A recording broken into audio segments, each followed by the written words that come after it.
2-year rolling plan does allow time in year one. We looked at with 40 teachers at Kennedy, it would take about 11 if you were looking at moving in year one, 9th grade teachers over. So in year one, it would be 11. Obviously, you still have 3 grades at Kennedy while you moved all 9. And so then, the good news is at 9th grade, there are no curricular differences. So the curriculums are identical in both buildings. So when you're doing student enrollment roll-up options for rising 9th graders out of both middle schools and kids are picking electives, it's irrelevant where they're going to end up, really, because the electives you're picking for Kennedy would also be at Truman. So,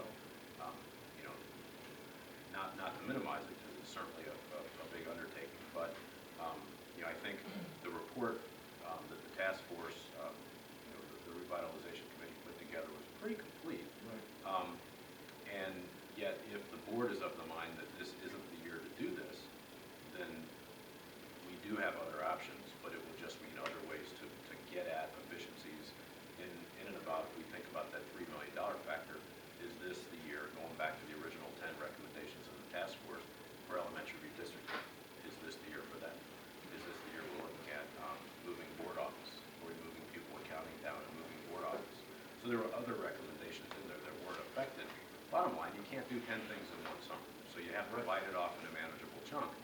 And then remember what were the projected savings of each of these. On the student loss piece, and I was impressed at how few kids left with the 6th grade, because we had heard there might be a significant loss, and there really wasn't. Tommy and Melissa both shared this morning that while there will be some loss, they think some of the loss has already happened because folks didn't want to start their child in 9th grade if the building was going to close. So some of the folks thinking, well, we're only a year out from this decision, let's make the decision to move. And so that's already maybe in some parts happened. Correct. But the more we celebrate and talk about and advertise the positives of what this will ultimately create, rather than 2 half-full high schools that at times struggle to offer AP and electives, among other things, I think we can mitigate the loss. There will be some loss. On a personal note, my daughter was not able to take an AP Chem class because there were only 4 kids. Right. She almost certainly would have been. Right. It's very simple. That's one of our top 10. Sure. So why aren't we also looking into Michigan Virtual University? And she can take it that way, but boy, AP Chem's hard online. I would advise It's against not, it. I understand logistically, that. it's not realistic. Yeah. There are some kids that can do that with independent study and That with takes us further afield from the core of what we're trying to do, I think. I was merely giving that as an example of one of the reasons. But, yeah, I think you're spot on. The numbers, when you talk about the numbers with SGA, it was stated, early on when the discussions first, the massive numbers and so on and so forth. When you look at just the actual real numbers in terms of demographics that were changing already, factor those out, you get very little net, and I think that's what you're saying, right? Right. And what is the plan to build? So if you build it, they will come. If we put 1,800 to 2,000 students in Truman, building capacity debatable between 2,000 and 2,200. What's the plan if we're going to build and add programs and go to a STEM or do something like that? What's the plan? Because there's a certain amount of time that you can grandfather a building in that's closed and reopen it without having to meet ADA requirements. So what's the plan for 6th grade academy? How you doing? I'm talking about combining Truman and Kennedy. Then what's the plan for building programs and adding programs? And let's just say we have an influx of new students and we're in our building phase.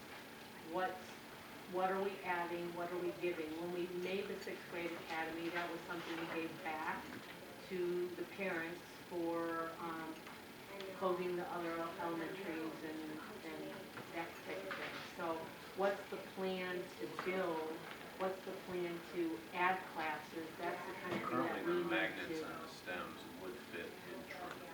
And so if you're looking at 1,800 kids with a capacity of 2,050 or 2,100, there's room right now in the program. One of the things I know you brought up was a concern about some of those interior rooms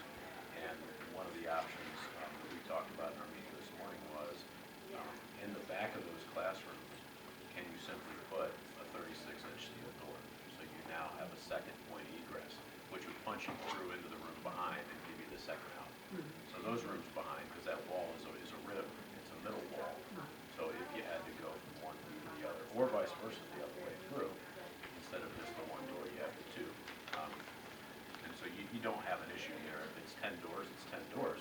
It's a cost, but it's an achievable cost, you know, and takes care of an issue where, you know, State Fire Marshal can guide us on, is it 200 feet from any classroom door to the nearest point of egress, measure it out, and if those interior doors solve that problem, that's a reasonable, I think, fix.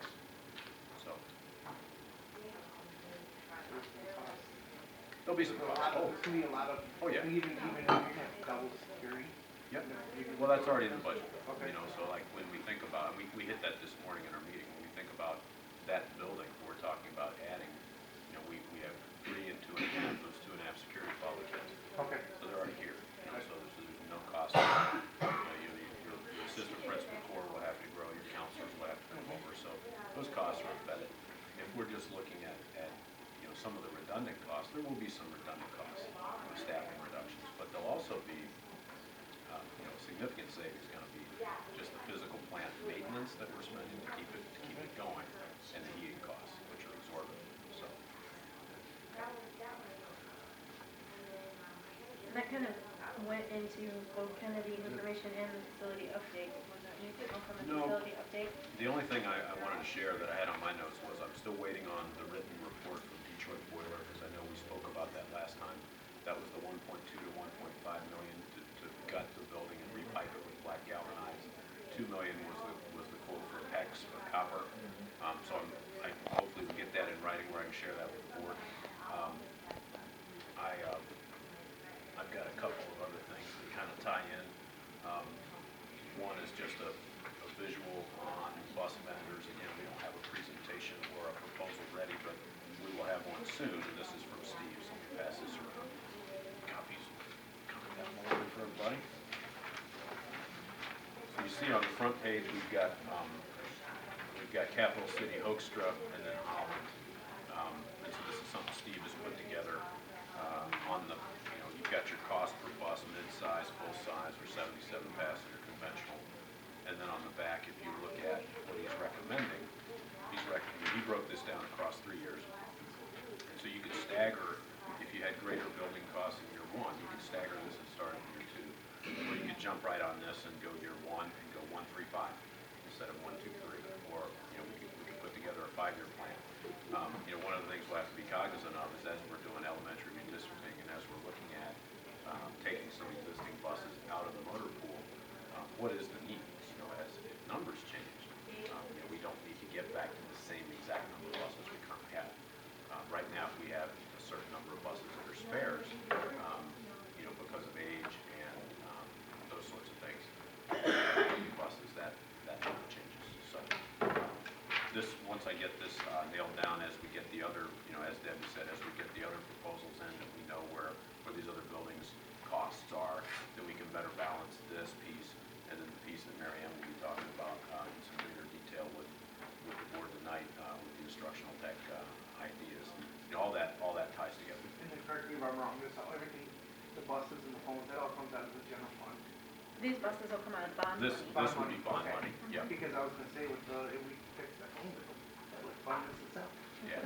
Well, believe me, So- once we trim that down, that will go elsewhere. Yeah. Have Not like a we proposal. discussed, have we discussed though, purchasing, like we have in the past, used buses that are 2, 3 years old? I asked him to quote new. We can certainly get off lease or 2 to 3-year-old buses. You know, the challenge there is you cut greatly into your warranty. And so, you know, I think based on the age of some of our buses, and it's a credit to the work that the motor pool has done to keep them, they've cut whole panels off and welded backs on them and repatched. And, you know, I think we definitely need new, and we can certainly do a blend of new and used. You know, there are good used buses out there. You know, I know there are companies that go to Kansas or go south to southern Kentucky and buy salt-free 3-year-old buses and bring them up. We've gone to Indiana, I Right. believe. I think when we looked at last year, the comparison price for the used buses and the new buses were similar, within a few $1,000s, but because it didn't have the warranty, where the new buses had the 5-year no longer warranty, we thought it was more cost efficient to go with the new buses than the used buses. Because that's what we did look at them last year, Yeah. for that way. I know the last time before, not the last time, the previous purchase, we did buy some used buses, but, when we compared them last time, it was more cost efficient to go with the new buses. One thing, the warranty pays off, not because the diesel motor's suspect or the transmission, the big stuff typically lives. But with all the new emissions controls on these things, we bought a new bus in the district I came from last year. It was back 6 times in the first 8 months. And everything was covered, but it was fine tuning this and fine tuning that. And we had to adjust, various things that weren't quite right emission standards wise. And all that adds up quickly if it's out of warranty, so. Anyway, we can build this plan out, if the board wishes to see a 5-year plan, or, this just gives us a rough idea of what the cost would be per bus, and then, of course, we can build in some used quotes if you're interested to see them. And then what would we do with the decommissioned buses that we're replacing? Well, I tell you, our crew is phenomenal about parting them out, and so the reason we like to buy the same brand is so, if you have a transaxle that can actually be harvested and replaced onto a bus, let's say a bus gets hit, you have a bent A-arm or something, they can actually swap parts. So they do a nice job of making sure we keep the used inventory, the seats bolt right up, those kind of things, so. And they take everything off the bus. Before they scrap it, yeah. Before it gets scrapped.